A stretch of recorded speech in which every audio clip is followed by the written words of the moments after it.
OBD de trouble code description technique, communication perdue avec le module de commande de porte A. Qu'est-ce que cela signifie?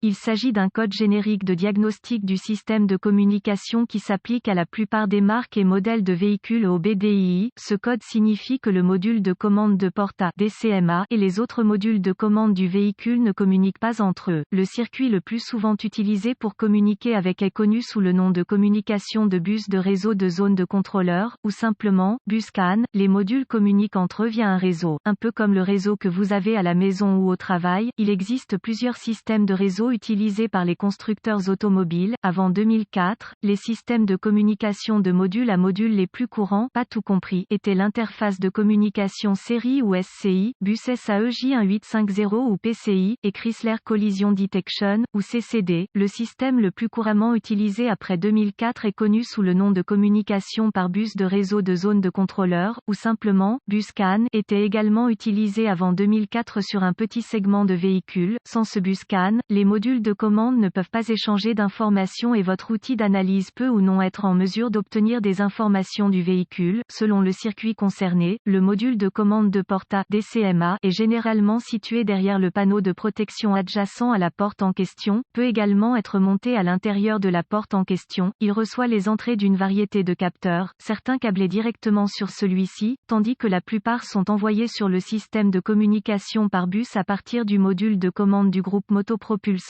PCM. Ces entrées permettent au module de contrôler le verrouillage, déverrouillage de la porte conducteur, passager. Le cas échéant, peut également contrôler le fonctionnement des lève-vitres électriques. Sur les mini-fourgonnettes et certains cuves, il peut contrôler le fonctionnement des portes coulissantes électriques et des haillons élévateurs électriques. Les étapes de dépannage peuvent varier selon le fabricant, le type de système de communication, le nombre de fils et la couleur des fils dans le système de communication, gravité du code et symptômes. Dans ce cas, la gravité n'est jamais grave, car il s'agit d'un appareil de confort client et il existe toujours une solution manuelle en cas de panne électrique complète. Le fonctionnement du véhicule n'est nullement affecté par le manque de fonctionnement du DCMA. Les symptômes d'un code U0199 peuvent inclure les vitres du conducteur, passager coincé dans une position, ne bougeront pas, les serrures des portes conducteurs, passager ne se verrouillent, se déverrouillent pas, la porte coulissante électrique, le haillon électrique ne bouge pas électriquement, DCMA ne s'allume pas, ne fonctionne pas. Les causes, en règle générale, les causes de ce code à définir sont les suivantes: ouvert dans le bus CAN+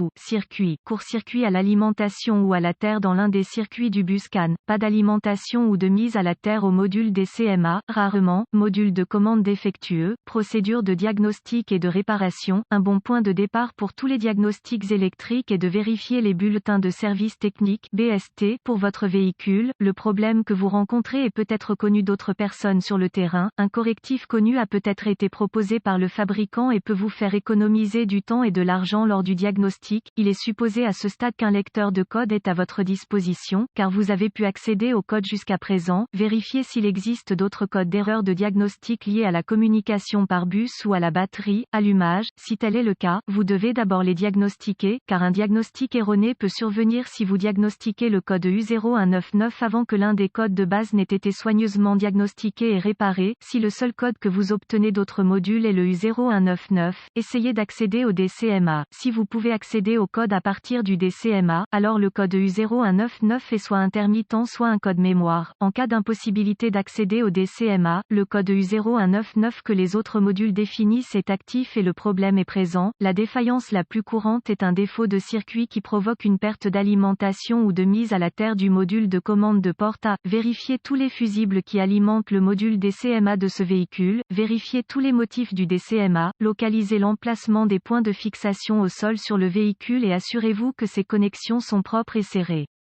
Si vous le devez, retirez-les. Procurez-vous une petite brosse à poils métallique et une solution de bicarbonate de soude, eau et nettoyez chacun. Le connecteur et l'endroit où il se connecte. Des réparations ont été effectuées. Supprimez les codes de diagnostic de tous les modules qui ont défini le code en mémoire et voyez si vous pouvez maintenant communiquer avec le module DCMA. Si la communication est rétablie avec le DCMA, les fusibles connexions étaient probablement votre problème. Si le code revient ou si la communication ne peut toujours pas être établie avec le module, module. Localisez les connexions de communication du bus CAN sur votre véhicule, surtout le connecteur DCMA, qui est généralement situé derrière le panneau de protection adjacent à la porte en question, peut également être monté à l'intérieur de la porte en question. Débranchez le câble négatif de la batterie avant de débrancher le connecteur du DCMA. Une fois localisé, inspectez visuellement les connecteurs et le câblage, recherchez les éraflures, les frottements, les fils dénudés, les brûlures ou le plastique fondu. Séparez les connecteurs et inspectez soigneusement les bornes, les parties métalliques, à l'intérieur des connecteurs. Voyez s'ils ont l'air brûlés ou ont une teinte verte indiquant la corrosion. Utilisez un nettoyant pour contacts électriques et une brosse à poils en plastique si le nettoyage des bornes est nécessaire. Laissez sécher et appliquer de la graisse électrique là où les bornes entrent en contact, avant de reconnecter les connecteurs au DCMA. Effectuez ces quelques vérifications de tension. Vous devrez avoir accès à un voltomètre numérique DVOM. Vérifiez que le DCMA est alimenté et mis à la terre. Accédez à un schéma de câblage et déterminez où les principales puissances et masses entrent dans le DCMA. Rebranchez la batterie avant de continuer. Le DCMA étant toujours déconnecté, connectez le fil rouge de votre voltmètre à chaque alimentation B+,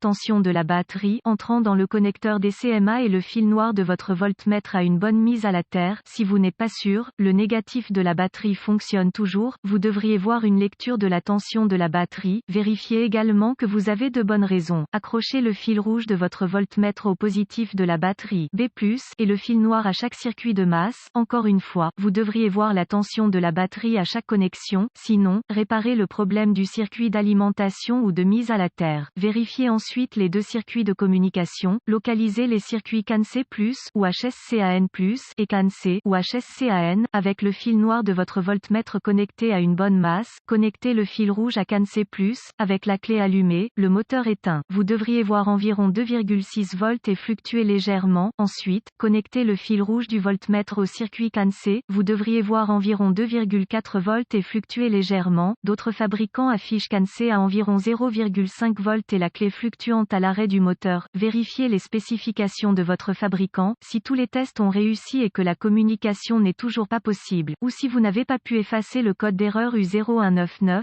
la seule chose qui reste à faire est de demander l'aide d'un diagnostiqueur automobile qualifié, car cela indiquerait un échec du DCMA. La plupart de ces DCMA doivent être programmés ou calibrés en fonction du véhicule pour être installés correctement.